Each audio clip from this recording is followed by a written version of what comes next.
पिछली कक्षा में हमने प्रश्नावली 5.2 का सवाल नंबर 1 से 10 तक सॉल्व कर रखा है, देख रखा है, सीख रखा है। आप इसकी वीडियो चैनल पे जाके देख सकते हैं।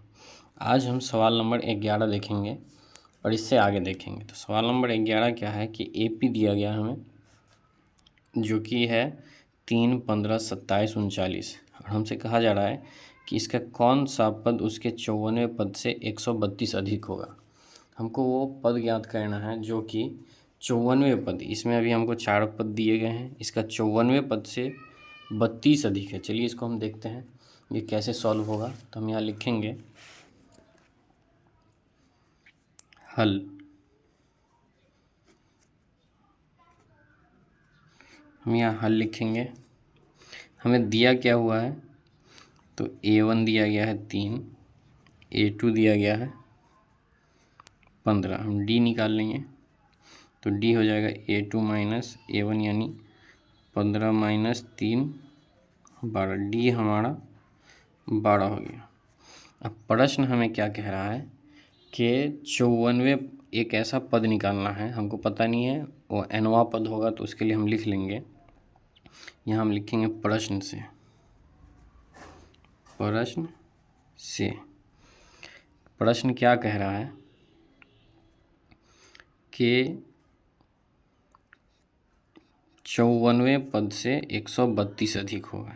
तो an बराबर क्या होगा, तो 54वें पद से A54 प्लस 132, ये जो भी पद है ये 54वें पद से 132 अधिक है। तो हम इसको an लिख लिए। अब हम इसको सॉल्व करेंगे तो A54 क्या हो जाएगा, A प्लस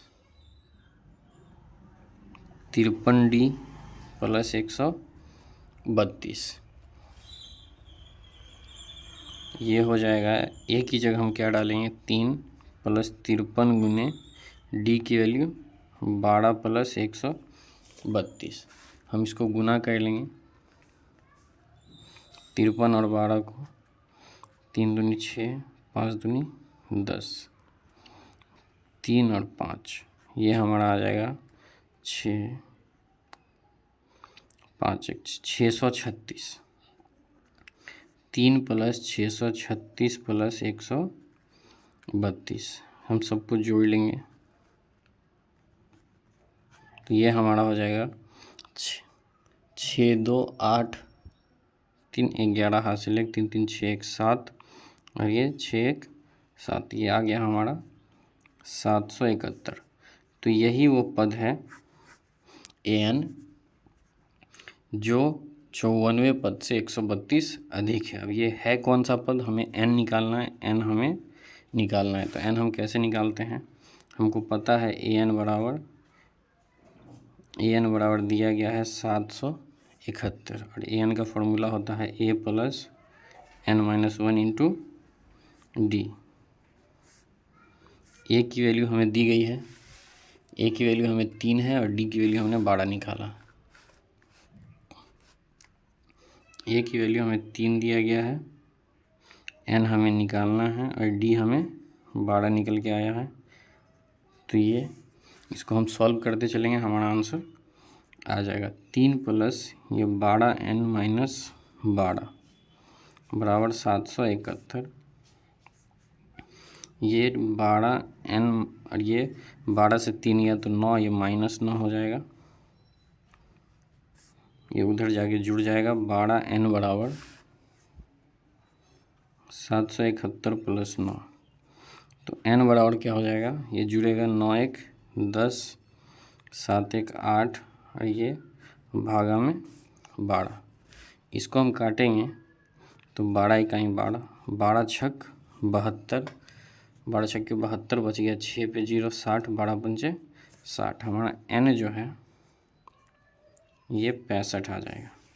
यानी हम यहाँ लिखेंगे AP का 65वां पद उसके 54वें पद से 132 अधिक होगा। यही हमारा आंसर हो गया। कौन सा पद? तो 65वां पद, यही आंसर है, 65वां पद। अब हम अगला सवाल देखते हैं। सवाल नंबर 12 हमसे क्या कह रहा है?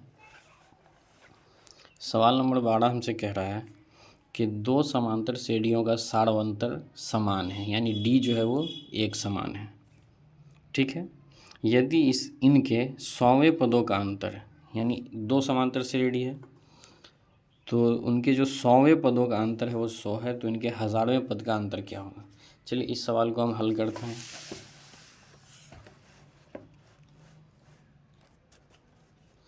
हम यहाँ लिख लेंगे हल। अब हमारे पास दो एपी है, तो जब अंतर 100 है यानी एक एपी जो हो गया बड़ा होगा और एक एपी छोटा होगा। तो जो बड़ा वाला एपी होगा उसके पद को हम A1 A2 A3 मानेंगे। A1 A2 इस तरह से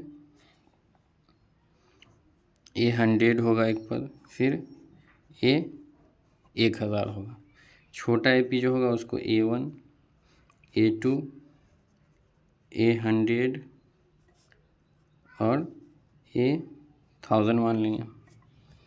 अब हमसे कहा गया है कि डी जो है दोनों का समान है, सारवंतर समान है, जिसको हम मान लेंगे तो डी बराबर डी, दोनों का सारवंतर समान है। अब हम क्या करेंगे? प्रश्न से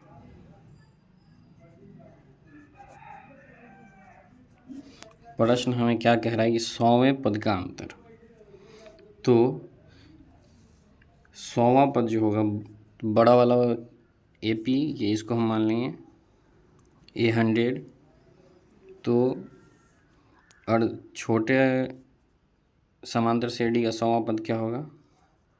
A100। दोनों का अंतर कितना दिया गया है? तो 100 दिया गया। अब A100 को हम क्या लिख सकते हैं? तो A प्लस 99D, डी दोनों में समान है, इसको हम लिख सकते हैं छोटा A प्लस 99D बराबर 100। इसको हम सॉल्व करेंगे, क्या आएगा? A प्लस 99D माइनस ये A हो जाएगा और ये plus minus minus 99D, 99D से 99D घट गया। ये हमारा बड़ा A माइनस छोटा है, मतलब पहले पद का, पहले समांतर श्रेणी का पहला पद और दूसरे समांतर श्रेणी का पहला पद का अंतर क्या आया? हमारे पास 100 आया। अब हमें निकालना है, ज्ञात करना है। क्या ज्ञात करना है हमें? इस तरह से हम लिखेंगे, हमें ज्ञात करना है। तो हमें ज्ञात क्या करना है? 1000 माइनस 1000, यानी 1000वें पदों का अंतर क्या होगा? तो हम निकालेंगे 1000वें पदों का अंतर। 1000 क्या हो जाएगा? A प्लस 999 यानी 999D, और ये छोटा A प्लस 999D। इसको हम इस तरह से हल करेंगे, A प्लस 999D, ये माइनस A हो जाएगा और ये भी माइनस 999D, ये और ये कैंसिल, घट जाएगा एक दूसरे से। तो हमारे पास क्या बच गया? A माइनस A, जिसकी वैल्यू, इसको हम समीकरण 1 अगर लिख लेते हैं तो हमने क्या देखा कि 1000वें पदों का अंतर, यहाँ लिखेंगे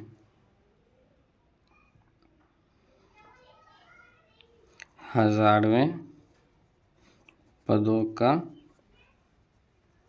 अंतर क्या आया? तो A माइनस A ही आया, और A माइनस A हमें समीकरण 1 से पता है। तो हम यहाँ लिख लेंगे 1000वें पदों का अंतर बराबर क्या? A माइनस A आया, और ये कितना है? तो 100 है। कहाँ से? तो हम यहाँ लिख लेंगे समीकरण 1 से ये हमने ज्ञात किया था। तो हमारा आंसर क्या हो जाएगा 100। कितना आ गया आंसर 100। यही हमारा इस प्रश्न का हल है। तो इसको बारीकी से आप समझेंगे, बार बार देखेंगे, आपको ये सवाल समझ में आ जाएगा कि हमें दिया गया था कि दो अलग अलग समांतर श्रेणियाँ हमने लिख लिया, पहला पद, दूसरा पद, 100वां पद, 1000वां पद, ऐसे करके लिख लिए, इसमें भी लिख लिए, और उसका समान जो है सारवंतर था, सारवंतर हमने लिख लिया डी। और प्रश्न के में जो दिया गया था उसकी मदद से हमने क्या लिखा कि दोनों का अंतर 100 था, 100वें पदों का। इसको इस तरह से हल किया, फिर 1000वें पदों का निकाला तो जो यहाँ आया था वही यहाँ आया, इसलिए आंसर क्या हो जाएगा, दोनों का समान ही आएगा। 1000वें पदों का अंतर भी 100 ही होएगा। चलिए अब हम सवाल नंबर 13 देखते हैं। सवाल नंबर 13 क्या है, 3 अंकों वाली कितनी संख्या 7 से विभाज्य है। तो इसको चलिए हम देखते हैं कि 3 अंक वाली कितनी संख्या 7 से विभाज्य है। यह हम हल लिखेंगे, 3 अंक वाली कितनी संख्या 7 से विभाज्य है। तो 7 से विभाज्य वही होगी जो 7 का गुणज होगी। तो 3 अंकों वाली जो संख्या होगी वो 100 से बड़ी होगी, 100 से बड़ी होगी। पहली संख्या हम निकालेंगे,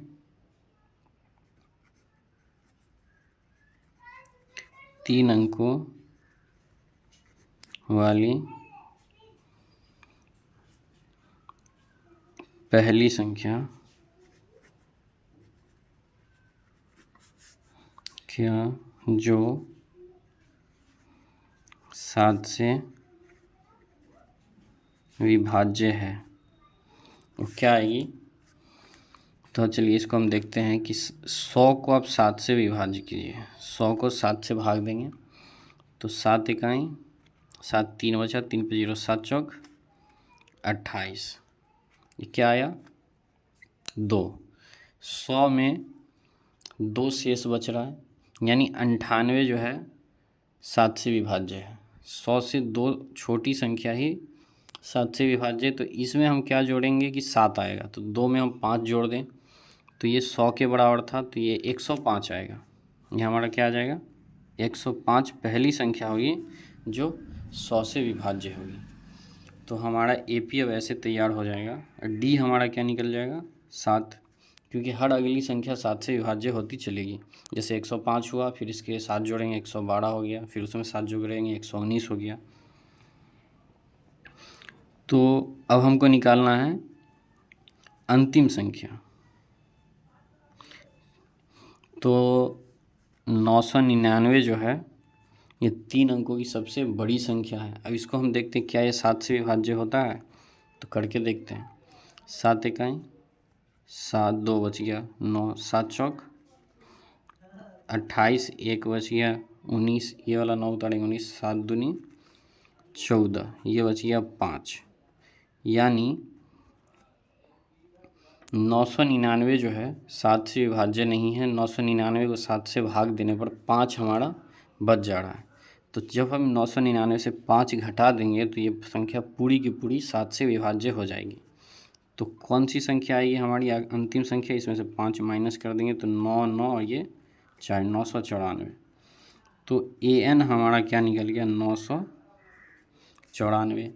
A हमारा 105 निकल के आ गया, A हमारा 105, D हमारा 7 है और AN 994 है। अब हमें संख्याएं निकालनी की, कितनी संख्या है 105 और ये 994 को टोटल मिला करके कितनी संख्या है। तो AN हम निकालेंगे, AN हम लिखेंगे, N निकालना है हमें तो हम क्या लिखेंगे AN बराबर 994। और हमको पता है AN बराबर क्या होता है कि A plus N-1 into D बराबर 994। ये हमारे पास क्या है तो 105 है प्लस N-1 और D हमारे पास 7 है, ये 994। इसको हम सॉल्व करते चलेंगे। 105 प्लस 7, 7N-7 बराबर 994। 94, ये इससे 7 घटाएंगे तो ये आ जाएगा 7n प्लस 98, ये 7 105 से एक 7 हम घटा दिए तो ये 98 आ जाएगा। तो 7n बराबर 994 माइनस 98, ये n बराबर क्या हमारा निकल के आ जाएगा, तो 14 से 8 गया 6, ये बच गया 8, 18 से 9 गया 9 और ये 8, ये 896 और भाग दे देंगे हम 7 से। तो देखते निकालते हम 7 इकाई 7, 7 इकाई 7, 1 पे 9 19, 7 दूनी 14 और ये बच गया 5 पे 6 56, 7 अट्ठे 56, तो हमारा ये n क्या निकल के आ गया 128। तो हमने क्या देखा इस सवाल में कि हमसे पूछा गया 3 अंकों वाली कितनी संख्या 7 से विभाज्य है। तो 3 अंकों वाली पहली संख्या क्या थी जो 7 से विभाज्य थी, 105 थी, और अंतिम संख्या थी 994। और ऐसी ऐसी टोटल कितनी संख्या है 105 और 194 को लेकर के, तो टोटल क्या है 128। यही हमारा इस सवाल का उत्तर हो गया। तो आज की क्लास में हम इतना ही रहने देते हैं, अगला सवाल हम अगली वीडियो में देखेंगे, वीडियो लंबी हो जाएगी।